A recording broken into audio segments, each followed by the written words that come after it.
ستمبر رات 9 بجے سب نے اذان دینی ہے۔ اذان اگر کوئی نہیں دے سکتا تو وہ موبائل میں اذان لگائے، ویڈیو بنائے، سوشل میڈیا پہ لگائے۔ یہ ایک یکجہتی کا اظہار ہے، یہ ایک طرح سے ظلم کے خلاف مزاحمت کا ایک رستہ ہے، اور اللہ سے دعا کرنی ہے کہ میرے ملک میں ایک ظلم ہو رہا ہے، جس طرح سے سیلاب آئے، جس طرح سے پنجاب بے اور مددگار لوگ تباہ ہوئے، ان کے گھر تباہ ہوئے، لیکن ٹک ٹاکر، وزیر اعلیٰ اور ان کے خاندان اپنا پیسہ بنانے میں لگے ہوئے ہیں، اور خان صاحب جیل میں ہیں، ان کے ساتھ ظلم ہو رہا ہے۔ اس کے لیے خان صاحب کے لیے ہم نے دعا کرنی ہے، اور ضرور اس مشن کا ہم نے حصہ بننا ہے۔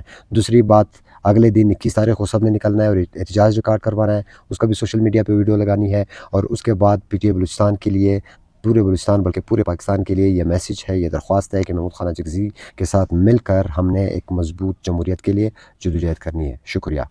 20 ستمبر رات 9 بجے اذان دوں گا، اور میں اللہ کے حضور گواہی دوں گا کہ میرے ملک کے ساتھ اور عمران خان کے ساتھ ظلم ہو رہا ہے۔ کیا آپ اس مشن نور کا حصہ بنو گے؟